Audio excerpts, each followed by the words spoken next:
Can't wait to see the full-length version of that. We are going to move on. The next segment we label "We are pro-family, we are pro-children," and I think it's obvious to everyone in this room why we chose that title. There is, you see something and something is like pro-family. I find myself being like, oh no, what is it? Because I can't take for granted it's about my family. But we need to change that narrative. And to kick off the discussion, I want to invite Lopa Banerjee, who leads the Civil Society Division at UN Women, using the UN Women platform to promote partnerships for gender equality. And I have to say, UN Women is a great UN agency for LGBTIQ people and having an inclusive perspective on things. And Lopa, I think that's in part because of all the work that you're doing. Not putting anything on any one single person, but we need champions. We need champions in every space. And we know we have you at UN Women. So please come up and take the floor and kick us off.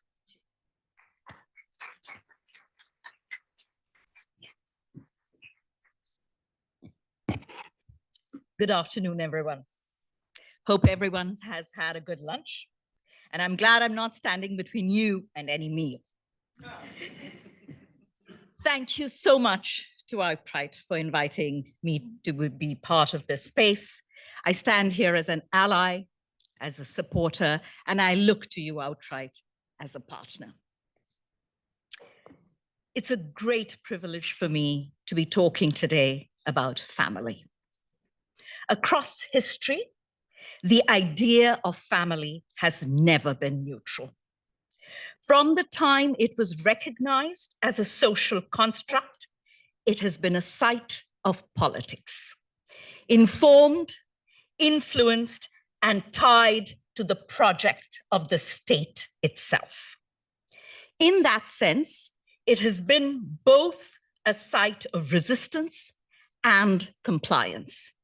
It has also been a site of creativity and solidarity. The modern idea of family as a binary, heteronormative, and reproductive notion was codified through the legal frameworks of European colonial powers. The genes of colonial law trace back to Roman law and English customary law, filtered through Enlightenment rationalism, mercantile capitalism, and imperial expansion. Therefore, these legal codes were not only about who could marry whom, they were about controlling population, about defining civilization against barbarism, about deciding who belonged to the national body and who could be excluded from it. The idea of protecting the family harks back to this history, where the hegemonic state and the normative family are intertwined as instruments of control. The family is not and has never been a private institution. It is a site of public authority and a way of signaling who counts as a good citizen, whose children are valued, and whose lives are expendable. The link between family and state control has resurfaced in very powerful ways in these times. We see it in policies that restrict trans and intersex children's access to affirming care, in the policing of education and sexuality, and in the glorification of a single, rigid vision of what families should look like. This is linked to the order and idea of an orderly state, one whose security depends on suppressing pluralism and dissent. In this worldview, diversity, dialogue, and debate are seen not as strengths of a democratic society, but as threats to state stability. Security itself becomes militarized, defined through control rather than through social cohesion and tolerance. Fundamentalism, fascism, and the dominance of capital markets, with their strict adherence to fiscal capital over social capital, further reinforce these narrow prescriptions of family. They combine to produce a system where care is devalued, social solidarity is weakened, and the feminist relationship with the state becomes distorted. In this state, feminist politics are increasingly depoliticized. Feminist activism is criminalized, pushing women's rights organizations away from advocacy and movement building toward service provision. This shift, in turn, is legitimized and resourced, reinforcing the state's role as a controller rather than an enabler of equality. Historically, regimes have used the idea of protecting the family to legitimize authoritarian power, define racial or ethnic purity, and control reproduction. Today, similar narratives re-emerge around demographics, fears of aging populations, fertility decline, or cultural replacement, all tied to anxieties about sovereignty and national identity. These demographic anxieties are also tied to notions of capital security, border control, and migration, where mobility, labor, and belonging are managed within a hyper-capitalist, profit-driven economy that prizes market stability over democratic governance. What we see is the convergence of demographic politics, capital control, and authoritarianism, all converging at the site of the family where social order is policed and difference is disciplined. And that is why non-normative, queer, and chosen families are so threatening to these narratives, because they embody plurality, collectivization, and care beyond control. They remind us that belonging is not given by the state. It is built through love and community. At UN Women, our work on families has shown that how we define the family is not only about culture. It determines who receives state support, who counts in policy, and who is made invisible. When laws, budgets, and service delivery models are designed around a narrow, heteronormative idea of family, they systematically exclude single parents, queer families, older persons, people with disabilities, and those living outside formal marriage structures. This is not a question of morality. It's a question of accountability. When the state focuses its resources solely on so-called traditional families, it reduces its accountability to the full diversity of its citizens. It privatizes care and shifts responsibility onto women, onto families, onto elders, onto young people, and away from the public sphere. That is why UN Women's report on families emphasizes the need to see families as diverse social units embedded in broader economic and social systems. So when state and non-state actors position themselves as pro-family or pro-children, and we interrogate this, we see how they are not protecting children. They are instead protecting a narrow and exclusionary model of the state that justifies limited service delivery and access to a few instead of to all. Such actors use the family as a proxy for control over women's and queer people's bodies, over sexuality, over the right to self-determination. But our response cannot simply be defensive. As Maria said earlier, we must proactively define and reclaim these concepts.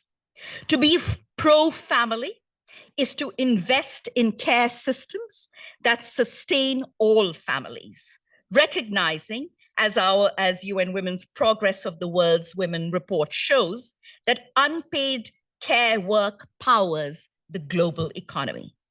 Women perform more than 3/4 of total unpaid care work worldwide, a contribution valued at over 9% of global GDP. Emerging cross-national research also finds that same-sex couples tend to share care work more equally than different sex couples. Supporting diverse families, therefore, means valuing and redistributing care, not only within households, but through public investment and policy. To be pro-children is to ensure that every child grows up affirmed, loved, and safe, with access to inclusive education, health, and social protection. The Gender Snapshot 2025 shows that without transformative investment in care, 110 million more women and girls will remain in poverty by 2030.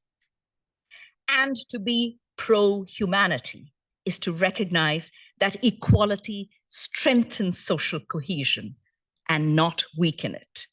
As UN Women's Rights in Review 2025 report highlights, feminist movements are engines of democratic renewal and resilience.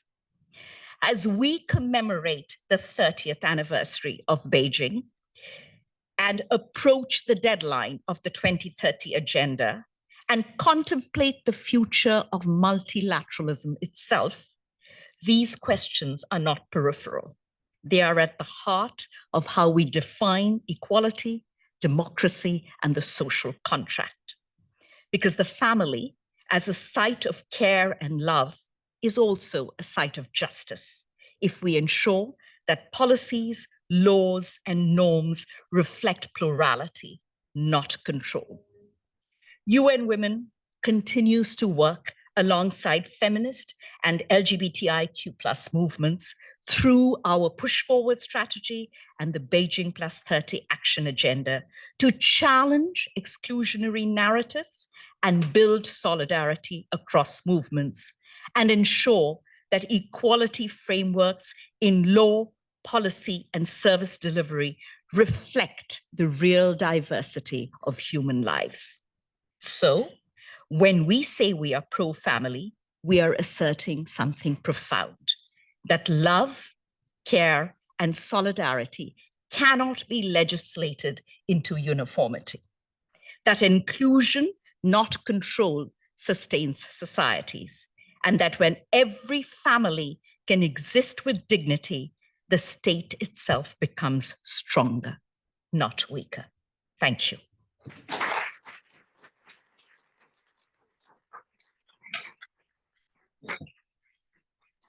Thank you so much, Lopa. I always love listening to you. I always feel like you paint this like map that just brings everything together. And honestly, I mean, how is it possible that if you have a choice between love, care, belonging, and solidarity, or control and exclusion, you go like, yeah, control and exclusion. I mean, it doesn't make any sense at all.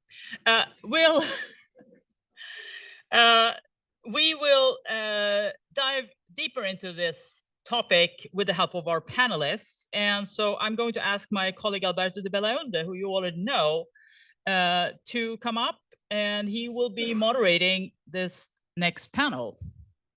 And you don't need any introduction because you've already been up here. Thank you so much. Thanks. And I also will ask the panel to please join me so I don't feel alone while I'll talk. Thank you. Thanks. First, I want to ask the audience a question. Actually, I want to ask you if you could raise your hand if you ever heard a person that hates LGBTQ people, that oppose our rights, and they call themselves pro-family. Have you heard it? I think we all have heard it, right? And for me, it's really enervating to hear that, because they are so narrow-minded that in their only definition or model of family, they are also excluding other heterosexual families. They don't take into account the single mother raising their kids. They don't take into account heterosexual couple without children. They don't take into account the grandparents that are raising their granddaughters. For them, there's only one type of family. And we know that life is more diverse than that. And we also know that the ones that are pro-family are on our side. And the best thing is when we reclaim the concept, they lose their nerve. I'm going to use that word, but they really lose it. So I think it's really important that we reclaim these terms, that we talk that we are pro-family, we are pro-children. And to do it, we have this wonderful panel. We are going to go directly to the questions to start this dialogue. So the first one is for Dorothea Redai from Labris Lesbian Association from Hungary. And the question is about the right to education and how to protect our children's right to education. What is the context in your country, the context where Labris work, and what gap exists within your country regarding the inclusive quality education of all children? Thank you. Well, the current context for our education work, because we do, among other things, we do education work. We had an education program running for 20 years, which was, we had to close down because of the so-called Child Protection Act in 2021. And then we started and built up another program, which doesn't work directly with young people and children, but with people who work with young people and children. So teachers, social workers, and so on. And it's, I think it's starting to blossom. So I'm really happy that we could rebuild our educational profile. But this Child Protection Act, which I mentioned, which bans the portrayal of LGBTQ people in education, in schools, and the portrayal or propagation of LGBTQ identities and gender transition. This didn't come in a vacuum. So this is all very systemic. As soon as the current government came into power first in 2010, they started to reform public education. First, they totally remade the curriculum, eliminated everything about gender in it, everything about LGBT people. Not that there was too much about these topics before, but at least on a level of, mentioning and references, they were there. They totally eliminated this. They eliminated some school subjects, introduced others, for example, family life education instead of sex education. So it was there already. And then they gradually took away the autonomy of schools and teachers by various regulations and laws. And by 2019, we got to the state where schools were threatened to be punished if they invite external school programs like ours, for example, and other human rights programs into schools. So this is what we have been working in, and this is what's important. And I keep repeating, this is really systemic. This is really an intentional, a planned process of changing public education in ways that excludes obviously a lot of children. And what's behind this is not only homophobia, but the way these conservative politicians look at children. So they imagine children as, you know, blank sheets that don't have their own will and power and you know, preferences and sexuality, of course, but you know, just items that can be manipulated by adults. And this is where it comes that LGBT adults can manipulate them in their opinion. So so also the way they position children, you know, this is very important to look at when we see what these kind of political powers do. Yeah, this is how we work. Thank you so much, Dorothea. Let's go with you, Glenn Roy. Glenn Roy is from Equality for All Foundation in Jamaica. And I wanted to ask you about the context you are working in Jamaica and what are the changes you are envisioning? Thank you. So I'll start with a very quick story. Years ago, an organization by the name of Jamaicans for Justice tried to provide training in shelters for children who were orphans. It was an orphanage, and they were providing comprehensive sexuality education, or a version thereof. And for all sorts of reasons, including political ones, once the far-right actors in our country got wind of it, the narrative became they were grooming the children, and they were trying to groom them, and they had conversation about what anal sex was and all of that. And so the very discussion of anal sex, and for context, we are a criminalizing country in Jamaica, was seen as enough to call them out for wanting to harm children. And the consequence of that was that all of their board had to resign, and they went quiet for a few years. They eventually came back and they're operating now, but all of the work, and most of their work, mind you, is in monitoring police violations. So they're a general human rights organization, but they essentially had to go away for years and then come back and regain a different type of legitimacy by working on broader human rights issues.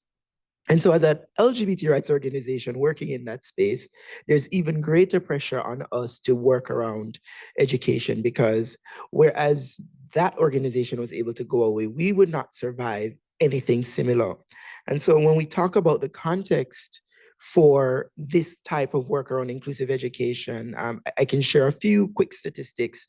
Only about 2/3 of Jamaicans believe that LGBT people should have the right to education without discrimination, without any experience of discrimination. And that's on the decline from 88%.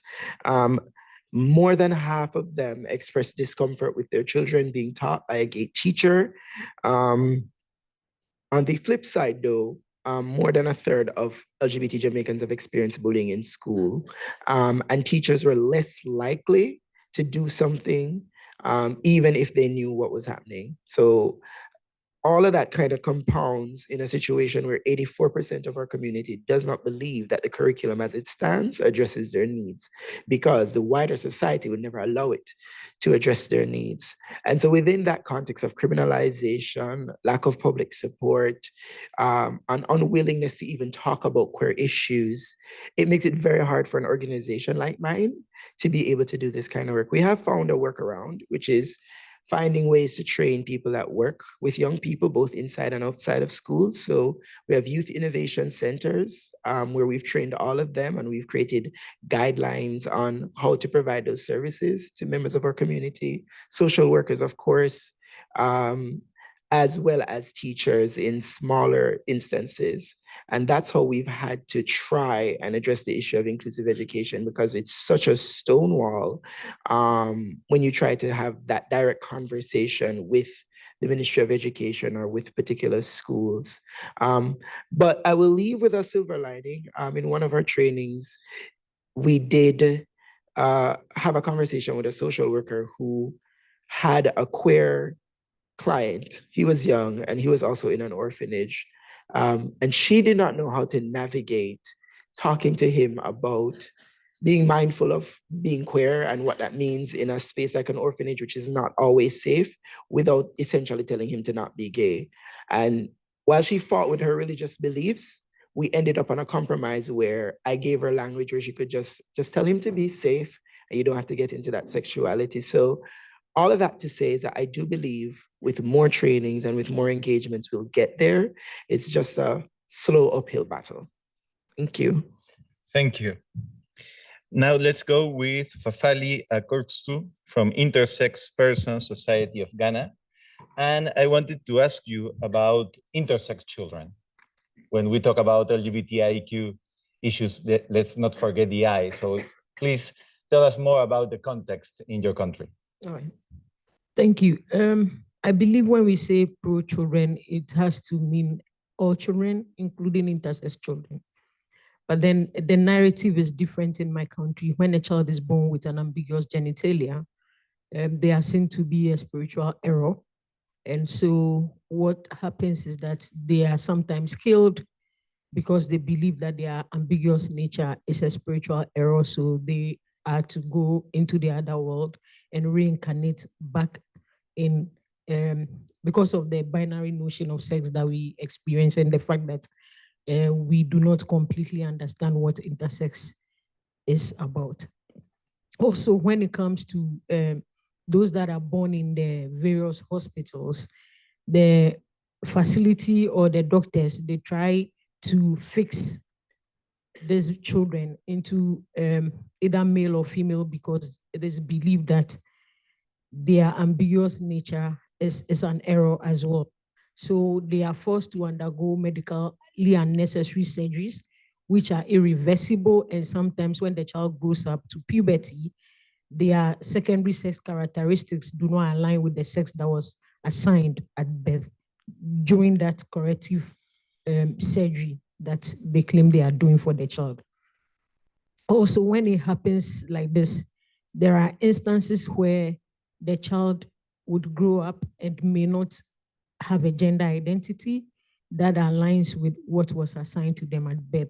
So what we are preaching or what we are advocating for is that families should be given accurate information so that they are not forced or coerced by the medical professionals to sort of do this medically unnecessary surgeries for the children, and also to be given compassionate support so that children can be raised in their full form and embrace their diversity and also their bodily autonomy.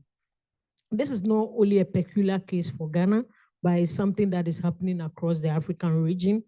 And currently, UNDP has been able to come out with a policy guideline, which is helping the work that we are doing. And so what we need now is to be able to enforce these things in the sense that even though at the African level, there has been a resolution that says that intersex children should be protected and that there should be a ban on intersex genital mutilations. These are not the realities in the various countries on the African continent. So we are still advocating and we continue to advocate that the surgeries should be delayed until the child gets to puberty, where they can be able to make informed consent about their bodies. Because as we are saying, pro-family, pro-children, but then how are we protecting intersex children? The only way we can protect them is to center care and to respect their bodily autonomy. Thank you. Thank you, Fafali.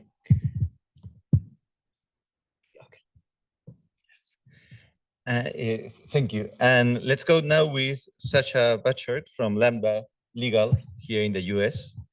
And we want to know more about the challenges transgender children face here in the country. And they asked me to join the chair there. Thanks everybody. So I'm just going to I'll talk specifically about gender affirming care access for youth and the way this played out in the US and where we are right in this moment.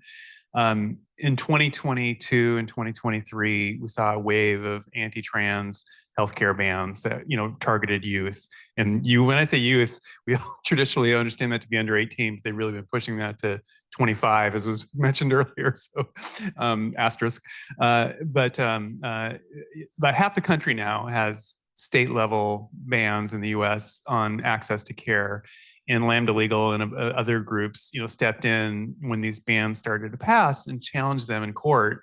And this is probably a newer story, but we were almost universally successful in almost every jurisdiction where we brought a lawsuit, and that includes really conservative parts of the country like Alabama and Florida and Arkansas, and we saw, and then those cases, of course, were appealed to the Supreme Court, and the Supreme Court, without stepping back for a second, the successful decisions that came out in those lower courts was premised almost entirely on the status of the science, which I think is a really important part of this story to lift up. But the Supreme Court didn't look at the science like the lower courts did. They just said, oh, transgender people don't get the level of review that other protected characteristics get. And maybe we can just go take a quick logic test, because this just drives me out of my tree. That they held that, and I'm oversimplifying this just a little bit, but they held that because the healthcare bans apply to everybody, that it wasn't discrimination against transgender people, even though they're the only ones that are impacted by the ban. So that's the problem number one. And then the one that I'm not simplifying at all is an argument that, well, this isn't discrimination against transgender people because not all transgender people are affected by it. In other words, there's some transgender people out there that might not need care. I hope that doesn't make sense to anybody here. And the statute itself, said that, well, we're going to prohibit care that prohibits you, that allows you to identify or live as your gender. That's what we're going to do. That's very specifically what we're going to do. In other words, we're going to enforce gender norms, and we don't want any medicine that's going to allow somebody in their minds. I know that medicine doesn't make you your gender, but that's what their argument was. And the Supreme Court said, oh, there's no gender stereotyping here either. So it was just a really difficult decision and a difficult pill to swallow. And we've been needing to respond to that since then. And we've had, unfortunately, the successful decisions we got on the lower courts, were overturned because of this decision, meaning that a lot of families are being impacted. They're having to either forego care because they don't have the economic resources to, leave the state, like a lot of other families are having to do, which is, really hard on them too. So it's just a really, really difficult moment right now with regard to access to gender affirming care. There's a lot of work being done to, pursue claims that are outside of the claims that the Supreme Court decided on. We've had success at the state level and under state constitutional law. And also states have really stepped up, what we call blue states, where they've passed, shield laws that prevent, hostile states like Texas from going into another state and trying to prosecute somebody for providing gender affirming care. Just a little bit of a couple of other things to add on the snapshot in 2 minutes here is just the Supreme Court is also getting ready to issue a decision on conversion therapy challenge. There's about 10 states that prohibit reparative therapy in the US. And a group has asked them to overturn that and to say that it's a violation of someone's First Amendment rights. And the Supreme Court had argument about this just recently, and they look like they're set to strike down those bans. So we might be living in a world in June where gender affirming care is banned, but people can still be subjected to this torture. So it's a difficult moment. On the bright side, I would say that we are, after the new Trump administration came in, one of their moves was to condition funding on hospitals not providing access to gender affirming care for youth. And we, along with the ACLU, filed a lawsuit, and we got an injunction that's been in place for a very long time. And so that's really good news. I think it'll probably end up at the Supreme Court as well. But in the meantime, people have been able to access care. But that's a snapshot of where we are. Thank you. Thank you so much, Sasha. And let's go to Nepal. Sarita Casey from Mitini, Nepal. How's the movement in Nepal working to protect the rights of LGBTIQ people to have a family? Thank you so much. And the LGBTI movement in Nepal is most progressive in South Asia. So having said this, so we have a long way that we passed. So in the Constitution of Nepal in 2015, so in article number 18, right to equality, we can see that there is not any discrimination for the marginalized community, including LGBTI community. But when we can see in civil code, especially the definition of marriage, because I start with this conversation about the marriage, and so when we can see the definition of marriage is still the marriage is between man and women, despite we do have temporary marriage registration. Last time the Supreme Court has ordered, but that is not enough for us, because still the definition that has been using is the marriage is between man and women. Mitini Nepal has filed a case in 2022 December 5 to change to change the definition of marriage, because we demand to change the definition of marriage to a man or women, to change a person to a person. So until and unless if we don't we did not change those terminology that has been using in the laws and policies, especially the binary system still that has been using in many laws and policies, which exclude the LGBTI communities. So example that we can see in the definition of marriage, so still the court case is in the constitution bench.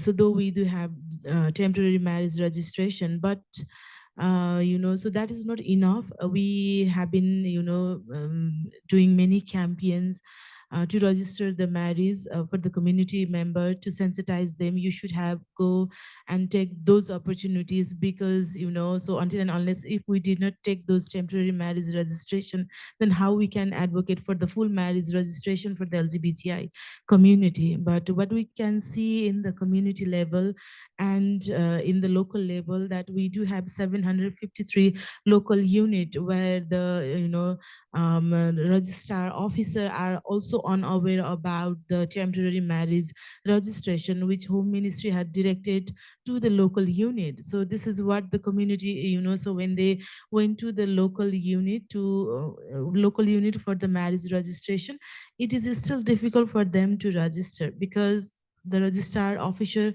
are not aware about those directions. So we are having different workshop with the local government officer to provide, to give the, temporary marriage registration. Although, those provision has already existing, but at the same time, we are also, having a conversation with different media house who can, bring the issues, especially the marriage, temporary marriage registration. So this is how we are doing. And another one is, so there has been a provision to get a birth registration. So we do have couple who have been living together more than 35 years and who also adopt a child, but unfortunately, because of the legal gaps, they are not able to register their child whom they adopt. So in our country, so there has been a provision in the birth registration.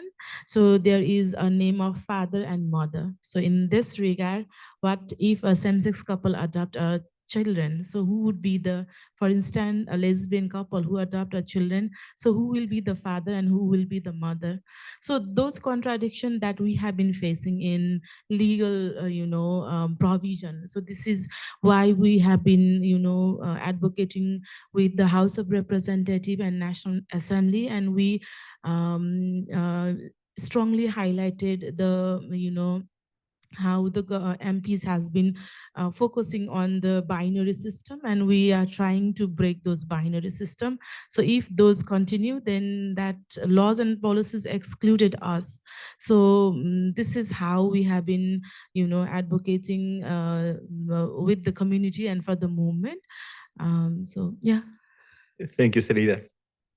Let's go to Li Xing from Taiwan LGBT plus family rights advocacy. And marriage equality, a big win. What's next? Sure. Taiwan is the first marriage equality in Asia, but we still face a lot of difficulties and challenge in Taiwan, in fact. So we have 3 key goals I will share today ahead of us. The first one will be the legal equality, and the second will be the visibility in our system, and the third will be the deeper gender equality education. Many people in Taiwan think that marriage equality will be the end of the LGBTQ plus movement. That's totally wrong. It's just the beginning, because our marriage law actually passed with a special act, so it's not the civil code amendment, and it caused a lot of problems. For example, for years, same-sex marriage could not jointly adopt children. They could only adopt as single individuals, so they must divorce if they get married in 2019 when Taiwan passed the same-sex marriage. And even now, although the law have been changed, but some adopt agencies still refuse LGBTQ applicants. So that's quite a harsh thing for those who want to adopt children. And our Assisted Reproduction Act still limited access to heterosexual marriage couple. So same-sex partner or single people cannot use reproductive technology to have children, even in their own country. And even for the married same-sex couple, there is no legal presumption of parenthood, which means that when a children is born, only one parent is recognized. So the other must go through the adoption process.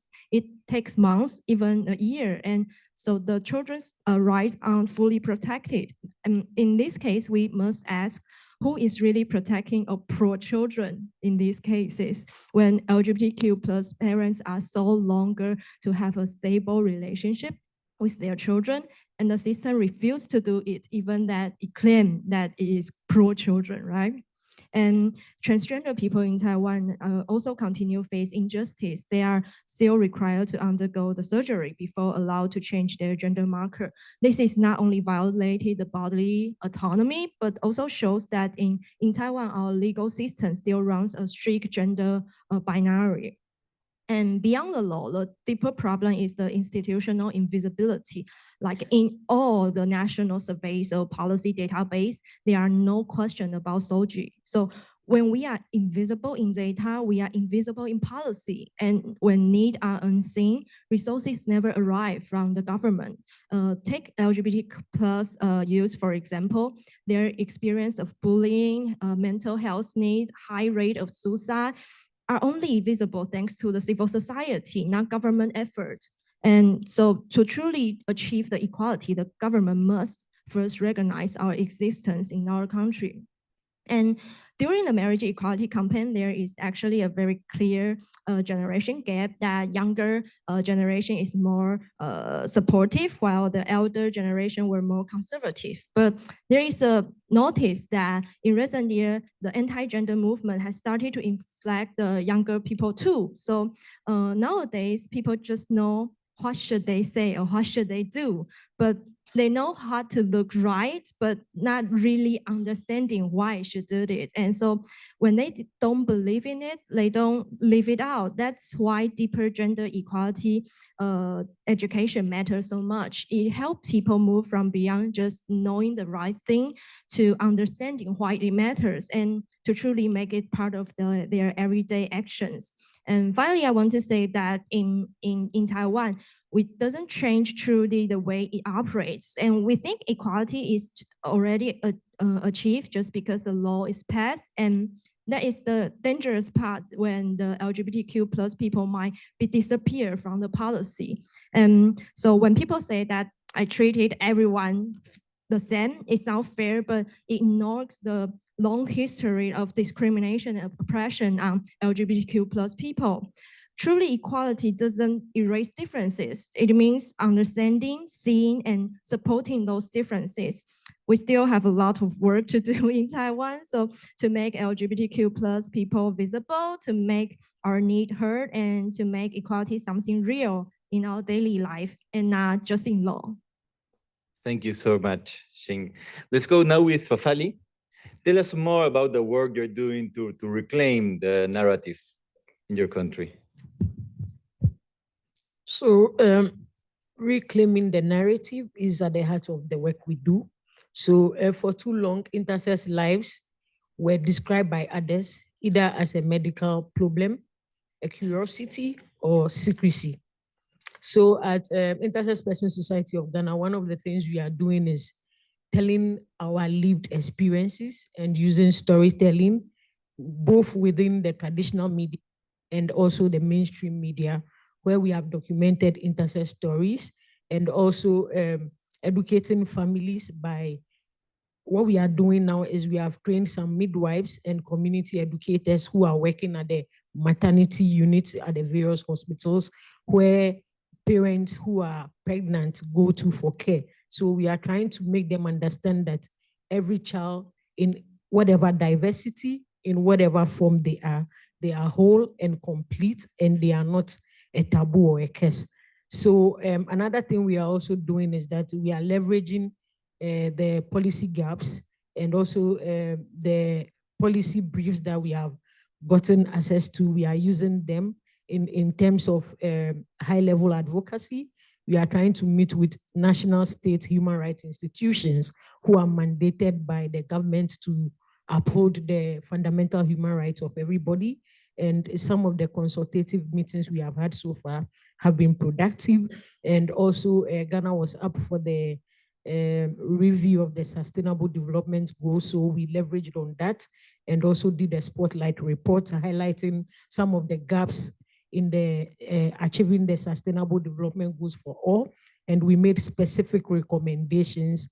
So these are some of the things we are doing.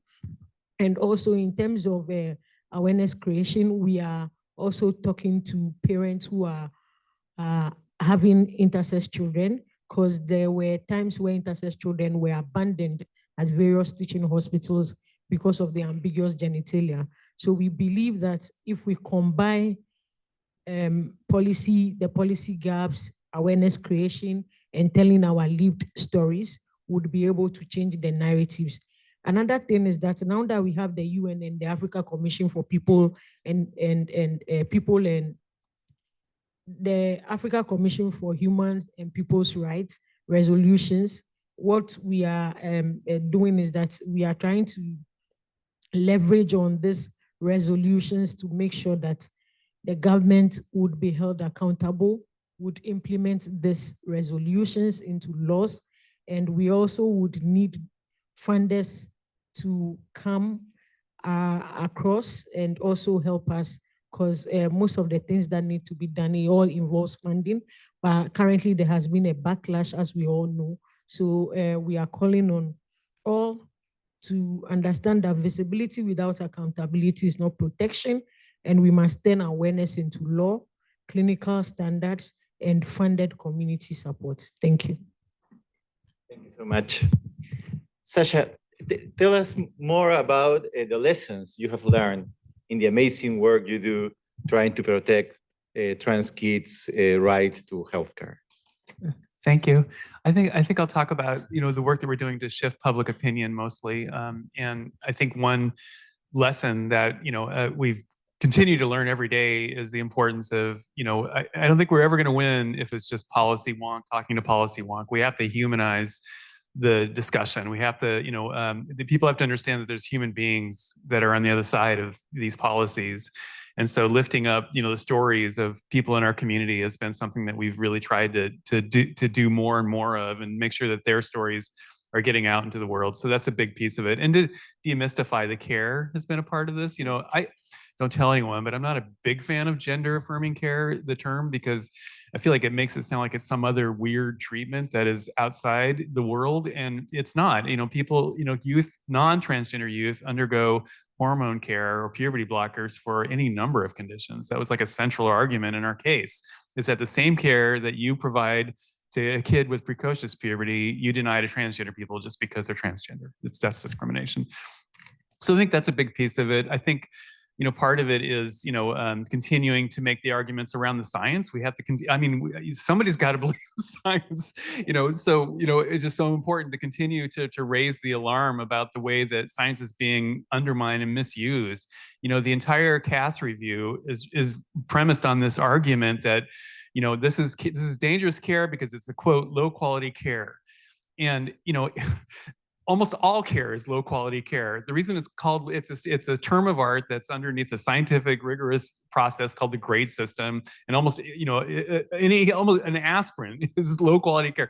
You know, you know, to say that it's, you know, because there aren't random control trials that are in place to support the care that would be unethical to provide for transgender kids does not make it, you know, a care that's dangerous, you know, and especially with the, you know, decades of research that we already have, you know, surrounding the care. So I think that's another important piece of this, is to unpack the, you know, that the solidity of the science. Every major American healthcare organization in the world supports gender affirming care.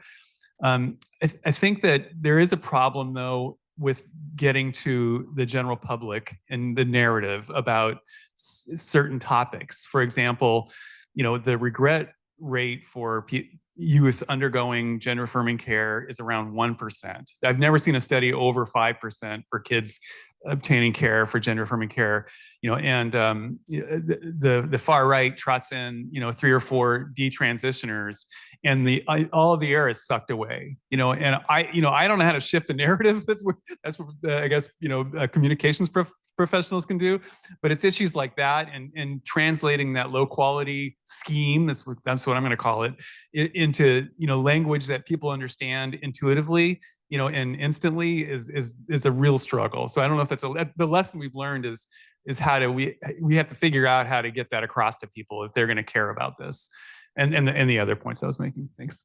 Thank you so much. Dorothea, in face of big and aggressive government backlash, what can we do to change and introduce our narratives? Well, we definitely cannot do any political work in this regime. By political work, I mean like lobbying and advocacy. What we can do is continue our own educational work. I think that in this, I mean, we were kind of forced to shift, but it also has a good multiplication effect if we work with, you know, teachers and child psychologists and social workers, family care workers. We are also trying to work with the local institutions like municipalities. There is a growing openness towards LGBTIQ inclusive, you know, care for clients and for inclusive workplaces. So that's the direction we are going. It's important to keep reminding everyone in our communication that not all children are cisgender and heterosexual, because that's often forgotten in in this governmental narrative. By the governmental narrative, it's not forgotten, but they try to ignore that not all children are cisgender and heterosexual. So that's important to keep reminding people of that. And the other thing is that ironically, if you go to Hungary by plane and you land on Budapest airport, you will see in various languages, this is a family-friendly country. And restrictions apply. Yeah. and so we also need to emphasize that what children need protection from is child sexual abuse and child abuse, not LGBTQI people. Interestingly, since the government started this child protection narrative, there are ongoing sexual scandals erupting within the government circles. Like now we are going through the, I don't know, umpteenth pedophilia scandal in the government that interestingly doesn't shake them. But there's something really wrong with their approach to child protection, this shows. And probably they are, well, I hope they are digging their own graves with these scandals, because people are beginning to see how they really don't care about children. And the State Institute for Child Care, they are really in such a shape that and stories are being revealed by how children institutionalized are abused constantly. So this is something that we also try to keep as a topic. Like, it's not us that children should be protected from. And also that these exclusionary environments are really harmful for children, because they bully each other. Children harm themselves in such exclusionary environments. So if you want to protect children, then you have to be inclusive. Otherwise, children will receive harm from each other or even themselves. Thank you, Aditya. Leroy. So we know that the anti-LGBT groups or movements are really good at replicating strategies in different countries.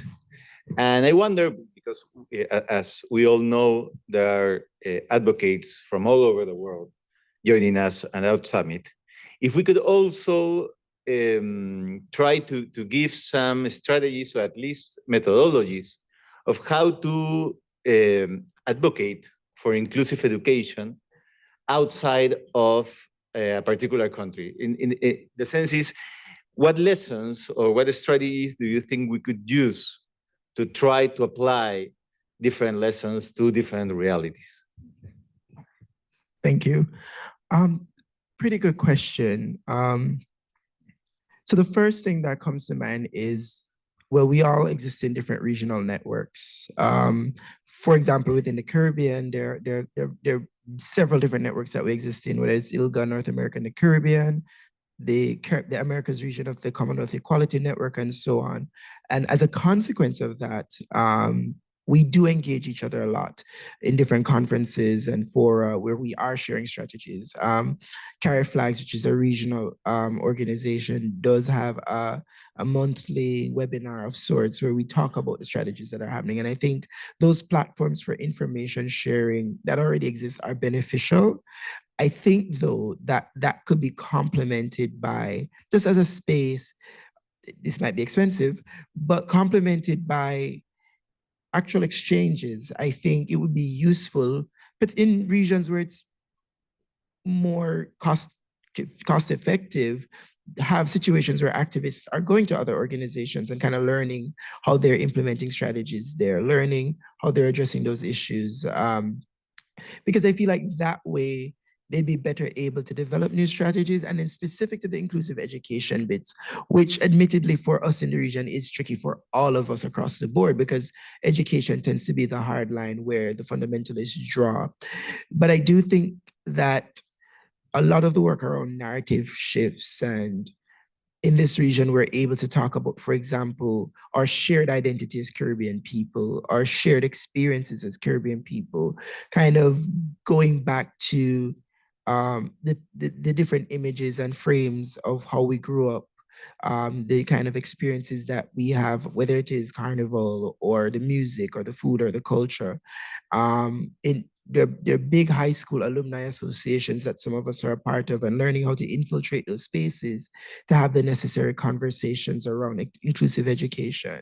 Those are some strategies that we can look at. But those are very context specific, which I know your question is, how do we do it and replicate it in different ways?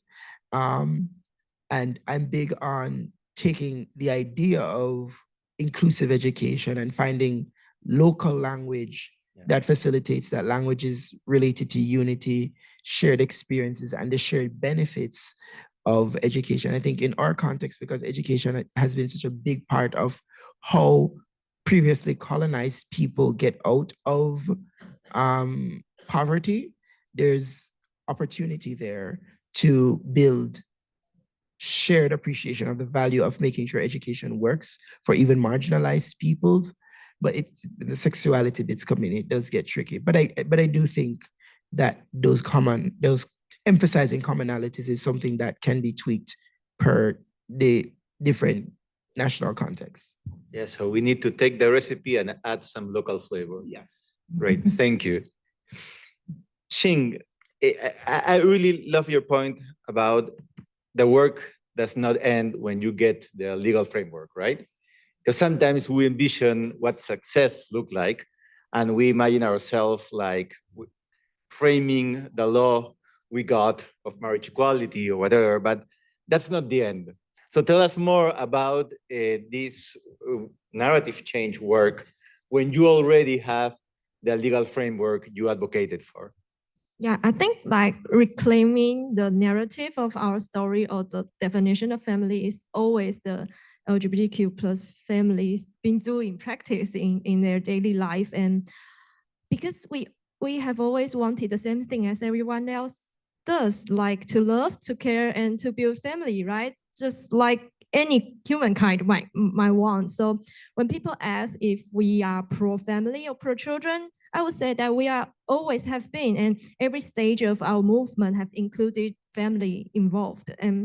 But that's in Asia, or in Taiwan, family means much more than two people and their children. That it's about generation, about caring for the parents or the elder.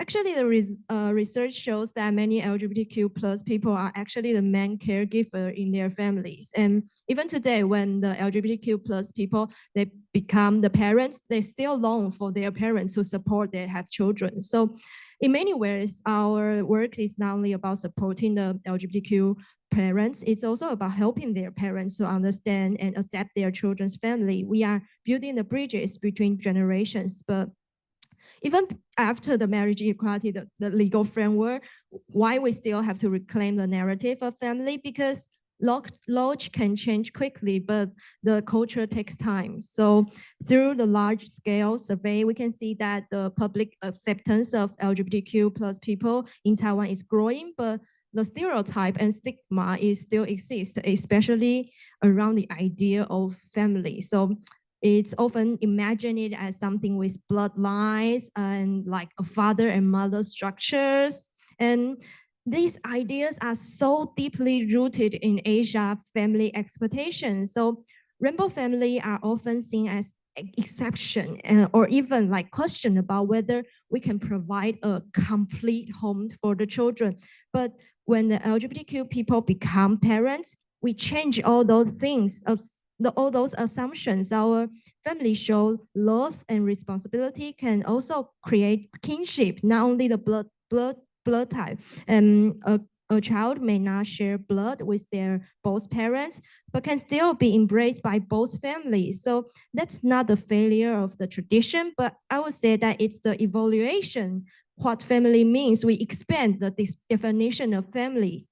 And at the same time, LGBTQ parents are often held to higher moral standards, like society accept them to be extra good. You have to prove you are a good enough parents to be LGBTQ plus people. So, and if there anything go wrong, I mean anything, because when you raise children, anything could go wrong, right? It's so hard to raise the children. But when it goes wrong, people blame that we are LGBTQ plus. So that's double standard, and it's quite form of the discrimination. So when we talk about the reclaiming our narrative, it's not just about fighting the stereotype, it's about redefining what family really means. So family is not only about shared blood, it's about care, it's about trust, it's about the shared life. So whenever a child is born with like assisted reproduction, it's about adoption, assisted reproduction, adoption, or co-parenting, or in any ways that it is possible. each of these family is practicing love and responsibility in their own ways. So when people ask, will rainbow families raise LGBTQ children? That is the question we often being asked. But we don't need to hush to say no, because the real question isn't that what kind of children they will become, but it's whether our society allowed every children to grow up being themselves. So understanding the diversity of rainbow families help us understanding the diversity of all families. So that's the shirt I'm wearing of our organization. It's actually family for all. So not only for the rainbow family, but for all the families. So when society can accept all children, whether LGBTQ or not, can grow up in a freer and kinder world, that's why rainbow family matters and why our narrative have the power. And so we are not only building homes for ourselves, we are helping the society to imagine a world where every family, every child, and every person can belong. So we are not here to prove we are perfect. We could be imperfect. We could be going something wrong sometimes, but it's okay because we are here to show that love and care have no limits. And that's the reclaiming the narrative truly means. It's for us, it's for our families, but the most important is for the generation that comes after. Thank you. So, Salida, a lot of this work needs to think of the long term, right? And I wanted you to ask you, especially when the context is not the best for our advocacy, what strategies around resilience could you share with us so we can keep fighting and we can keep moving forward? Yeah, the same thing that also applied in Nepal as well. So one of the thing is the intergenerational leadership, because, you know, so we are working on intersectionality and intergenerational issues. So the movement is all about the generation. So how we, you know, move forward and how we take the issues for the next step. So because of the fund cut and other circumstances, many LGBTIQ activists are leaving the country. They are forced to leave the country because of the better future.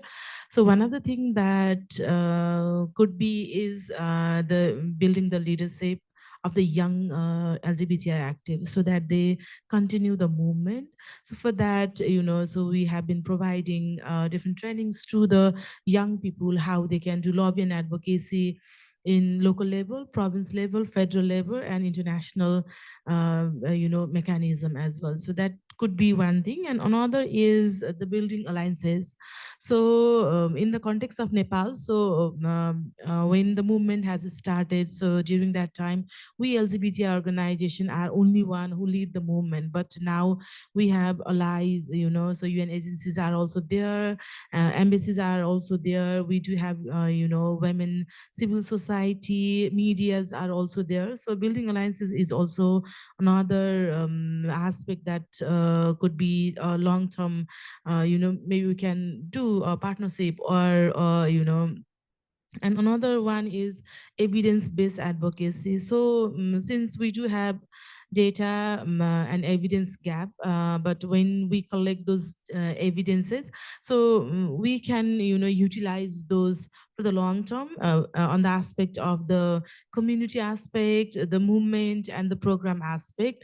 So that is also another. And the another one is narrative shift.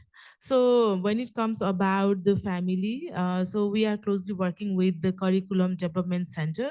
So in those curriculum, when it comes about the grandparents, we can see the pictures of grandfather, grandmother, son, and daughter-in-law. So this is how the picture has defined as a family. We have been constantly, you know, asking to the Curriculum Development Center, so why not you are adding the pictures of the same-sex couple or the, you know, family from the LGBTI community? They could be also a family. So this could also change, you know, change the mindset of the student. So how they have been just, you know, teaching is like the grandfather could be man and grandmother could be women. So why not grandfather could be a man and and their partner. So this is how we have been, working. And another one is definitely the laws and policy. Until and unless, so if there is not any changes in laws and policies, that is also another thing. And in our experiences in some of the provinces, so behavior and attitude change is also a key thing. Because for instance, we do have some of the provinces where laws does not work properly, but at that in those situations, so we change our strategies, how we can change the behaviors, how we can adapt those situations. Because those areas, I mean, they never mind that, so what is in the laws and policies, they just follow the culture, their beliefs, their behavior. So in that situation, so we did not talk about laws and policies, but we talk more about the behavior change and the attitude change that plays a vital role. So yeah, these are the things. Thank you so much. We have time for questions from the audience. I just wanted to point out all these energy, time, resources, illusion that we put together to work for all families, and not a single minute of our time to try to exclude any kind of family, to try to separate people from our table. So I think it's pretty clear who are the pro-family and pro-children in this discussion.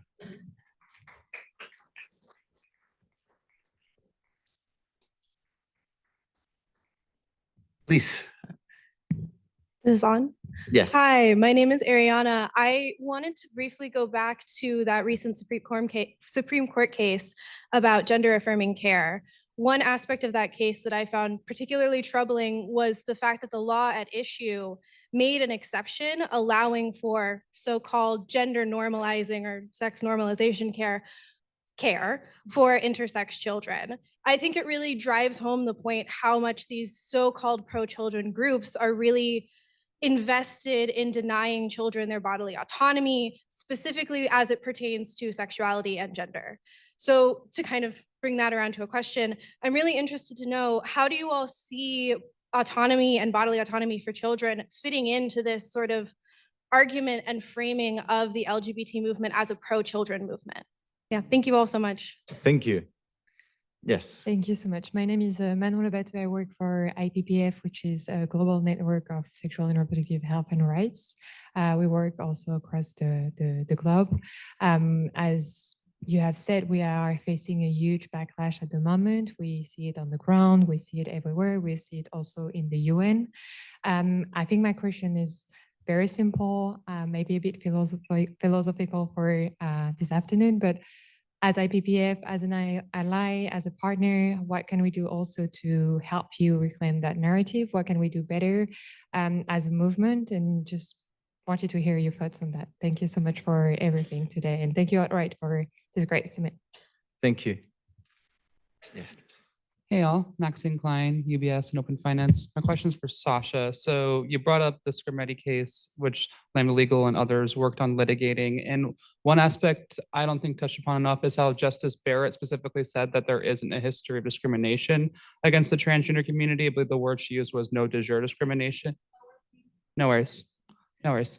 So to repeat the question again, during that Supreme Court case you brought up, Sasha, there was a point made by one of the justices about there not supposedly being any historical discrimination against trans people or de jure discrimination. And I wanted to ask you as a litigator, we all know that's nonsense. We all know that Stonewall happened because of anti-cross-dressing laws and that people like you and I have been discriminated against for a very long time. So how would you go about litigating when the courts don't seem to be accepting common sense or science? Thank you. Hi, I'm Gloria Carriaga from Fundación Arcoiris in Mexico. And I was wondering about this in just perspective about talking about LGBT and children. As far as I have seen, most of the same-sex partners take in count a lot of different issues when they decide to be parenting.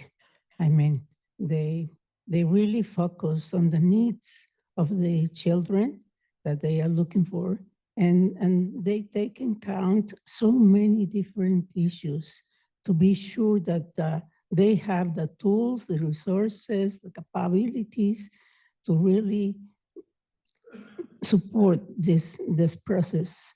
And I see that these tribe people do not have all these kind of questions about when to decide, when are they deciding to have a children or a child, or what are the capabilities and resources that they have to really be a good parents. So I don't know if this is what I have seen in Latin America, that's those same-sex parents are very careful about this reproduction, this decision, and the process of having a children. So I wanted to know, what have you seen in your countries, if this is the same all over, or what's happening about this difference between straight couples or same-sex couples? Thank you. Yes. Hi, I'm Julie. Is this on? No. I'm Julie Dorff. Thanks for the panel. I'm curious if anyone on the panel could speak to the role of supportive parents of LGBTQI people and how their voices seem to me to be sort of underutilized in our movement as really powerful, impactful spokespersons for this exact pro-family, pro-children argument, and can, in some cases, diffuse the opposition's arguments. And I want to lift up Claire over there, who started PFLAG Uganda, and the role of those really courageous moms who came out begging Museveni to not pass the anti-homosexuality bill, and how powerful those interventions can be. Thank you. Yes, we have Do you time. want to take a break? I'll wait if you, well, actually, you know, and if I wait, you're never going to get back to me because we're creating a whole separate panel. So is it okay? Yeah, please, go ahead. All right. My name is Cynthia Rothschild. I'm based here in New York, and I actually had wanted to flag 3 things, but there's not time. The things that I'm not going to address are genocide in Palestine, Sudan, et cetera. Also capitalism and efforts to privatize education, which we see here in the United States. But I'm going to switch to Jamaica and storms. And I just want to flag, Glenroy, that and I don't think this was mentioned earlier today. I did come late, but I do want to say that I don't know what you go home to. And I really would like to open space for any of you to speak about the impact on family and queerness in the face of terrible destruction and natural disaster, and in this case, climate. But I just wanted to surface that for any of you to talk about family in relation to this kind of devastation and how you see the impact. Thank you. And Kimberly, please. Hi, I'm Kimberly. I am an intersex woman and an intersex human rights defender with Outright. And I think I just wanted to say, back to the gender affirming care laws that Sasha mentioned, and a lawyer, young lawyer before me brought up at the beginning of the questions. There are, I believe, 28 anti-gender affirming care laws for trans youth in the US, 28 different states, like you said, over half of the states. And every single one has that exception for intersex children. And so the proponents of the gender affirming care bans are using words like genital mutilation, right? When talking about what's happening to young trans people, which we all know is not happening. But these laws actually are providing exceptions, which now means for the first time in the US in 28 states, there are laws on the books condoning intersex genital mutilation, meaning unnecessary, irreversible surgeries on children, usually under 2, that don't even have a voice simply because their genitals don't look quote unquote typical. Tomorrow is Intersex Day of Solidarity. November 8th, comes every year. So I feel very compelled to make a call for solidarity, even in this queer room today, for more intersex visibility and for organizations like Lambda Legal, not to just call out Lambda, whom I love, other organizations to pay attention to what's happening to intersex youth. Thank you. Thank you, Kimberly. And I know this is going to sound like too much, but there's also people sending their questions through Zoom. Michael, maybe we can have one or like a couple.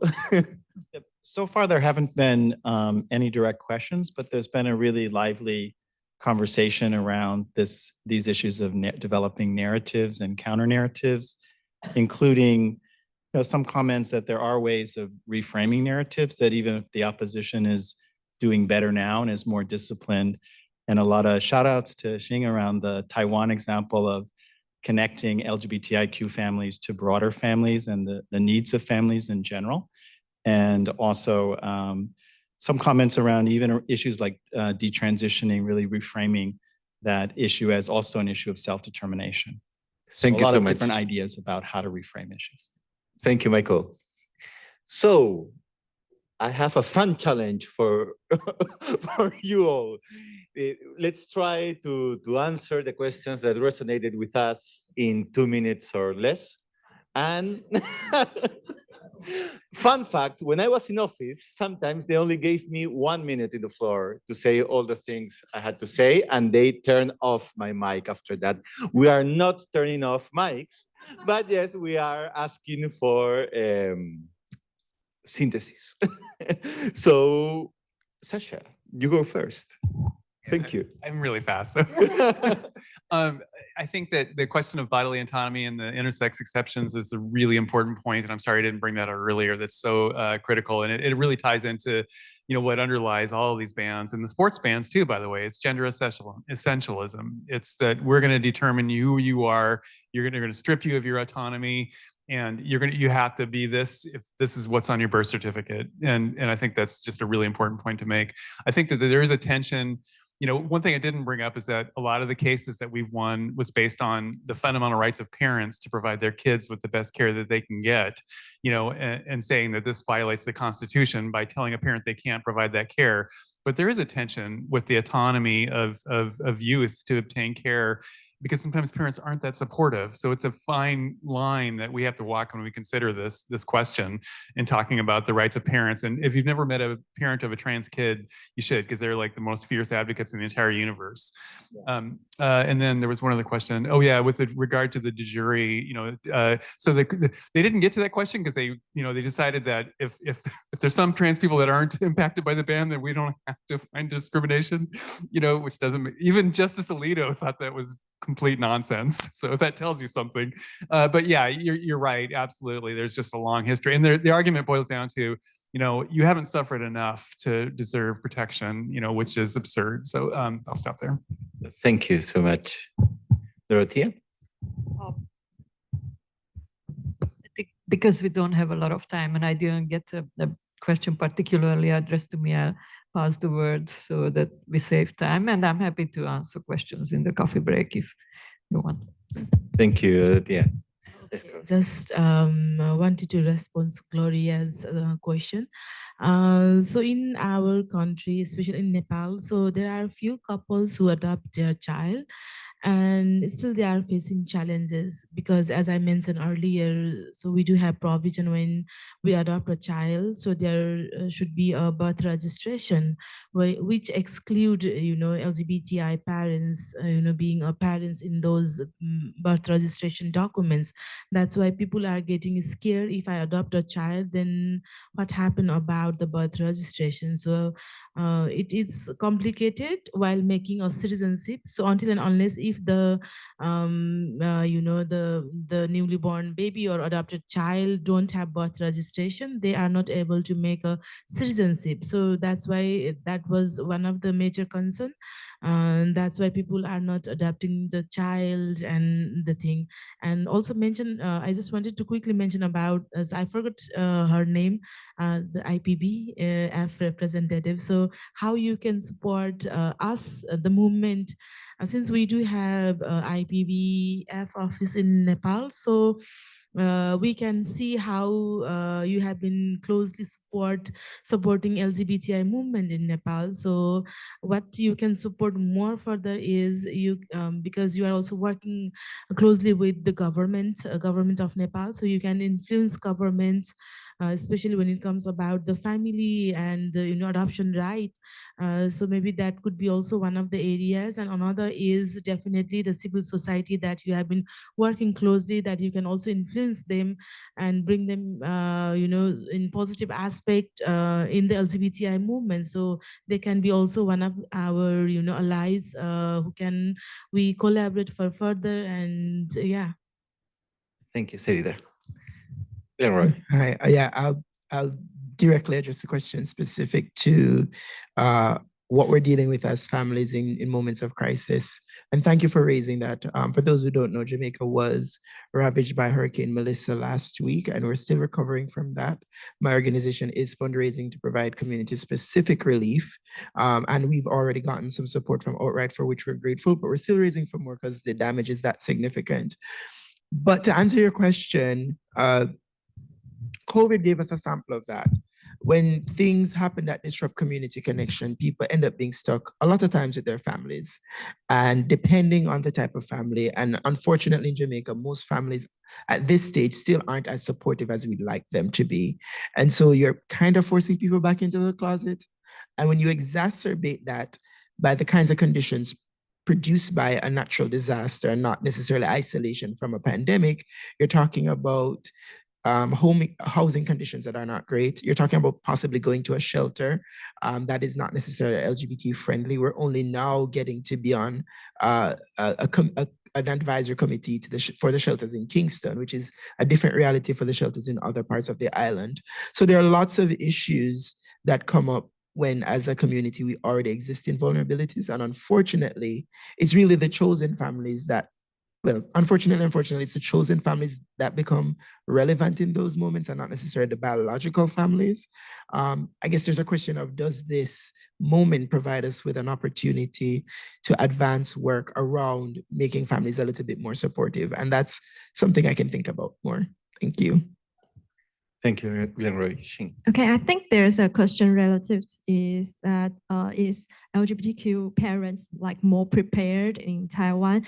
In our experience or our community, it does, but we are very carefully to use that narrative because it might cause we fall into the frame that claiming our parents have to be good enough to be parents. So our community is actually diversity. So they are very well prepared. Is there less prepared? Yes, we admit that, but whatever extent they prepare, they could be parents if they want. That's our right to do it. So I think that is the things that we do use sometimes this narrative, but like we were to see what we are talking, who we are talking to, what we want to achieve in that narrative, to that people think that we are pro-family or how the parents could do, but like in a legal advocacy way, we wouldn't say that.